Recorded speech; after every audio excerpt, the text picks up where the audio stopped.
લંડનનું મંદિર જ્યારે આકાર લેતું હતું એ વખતે લંડનના મંદિરની લખણી કરવાની એક વાર કરી, બે વાર કરી, 3 વાર કરી, 4 વાર કરી અને એની આપણે વિડિયો જોઈ લંડન મંદિરનો ઇતિહાસ અને એમાં એક હરિભક્ત દાળિયા કાકા ધામમાં ગયા. એમનો દીકરો ચંદુભાઈ પ્રમુખ સ્વામી મહારાજ આ દાળિયા કાકાને બોલાવે છે અને કહે છે બહુ મોટી સેવાની એને વાત કરી અને કે લોન પેટે તમે અત્યારે મંદિરને આપો.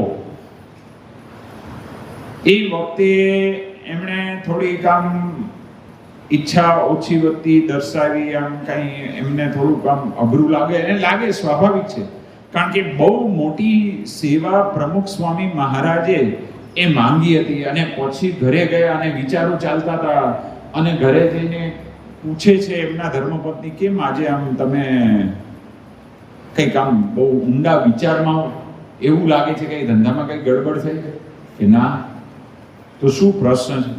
ના ના કંઈ કહેવા જેવું નથી. શું કહો તમે, તમારા મનમાં શું છે કહો. ત્યાં તો કેવું પડે કરી છે વચનમ તવ.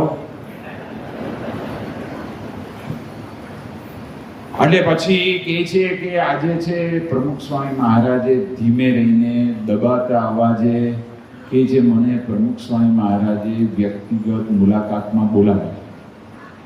તો સારું ને, શું આજ્ઞા કરી?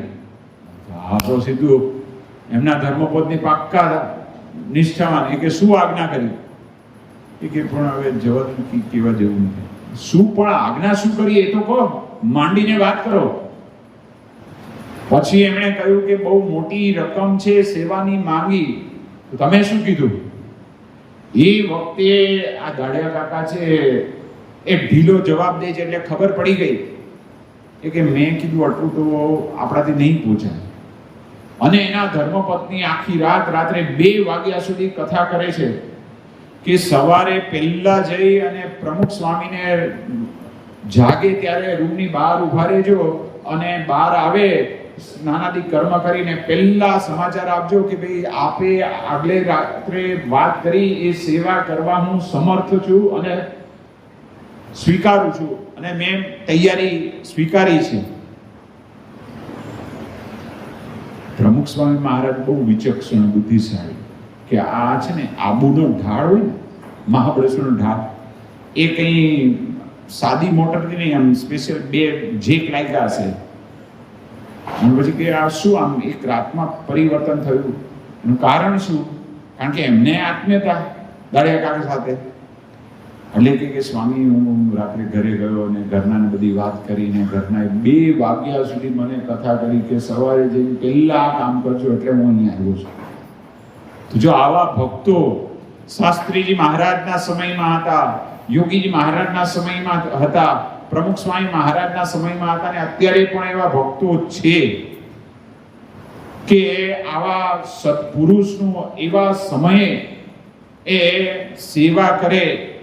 અને આમ જ્યારે એવા કોઈ મોટા ડોનરો હોય નહીં અને પ્રમુખ સ્વામી મહારાજે આ બાજુ લંડન મંદિરની તારીખ આપી દીધેલી કે આપણે 1995 20મી ઓગસ્ટે એનું જે પ્રતિષ્ઠા વિધિ કરવી છે અને પૈસાની ખેંચ પણ સ્વામીએ નક્કી કરેલું એટલે ગમે એમ છે સ્વામીએ છે 4-4, 5-5 વાર ખરડો કર્યો. 94માં ગયા હતા પ્રમુખ સ્વામી મહારાજ સ્પેશિયલ સાઉથમાં હતા, બેંગ્લોરમાં, અને ત્યાંથી સીએમ પટેલ એ બધા આપણા ટ્રસ્ટીઓનો ફોન આવ્યો કે સ્વામી આ મંદિર પૂરું થાય એવું લાગતું નથી. એ વખતે પ્રમુખ સ્વામી મહારાજ કહે કે હું આવું છું. તાત્કાલિક પ્રોગ્રામ 1994નો પ્રોગ્રામ કઈ પ્રી પ્લાનિંગ નહોતો. ત્યાંની પરિસ્થિતિ, ત્યાંનો રિપોર્ટ સાંભળી પ્રમુખ સ્વામી મહારાજે પોતાનો આખો કાર્યક્રમ છે બદલ્યો અને એ સીધા લંડન જાય છે. અને લંડનમાં બસ આ જ લખણીની વાત. અને હરિભક્તો ભાવથી આમ લાઈનમાં રાત્રે 10-11 વાગ્યા સુધી એ લખણી માટે લાઈનમાં ઉભા રહે અને સ્વામી રાત્રે ભોજન પોતાનું 10 વાગે જમે. સેવક સંતો કે સ્વામી આપણે ભોજન કરી લઈએ, ઠાકોરજી જમાડી લઈએ. સ્વામી કે આ બધા ભક્તોનો ભાવ તો જુઓ. તો જો આ પ્રમુખ સ્વામી મહારાજના સમયમાં જે ભક્તો એમણે પણ એવો ભાવ, એવો પક્ષ અને એવા સમર્પિત થઈ અને સેવા એમણે કરી.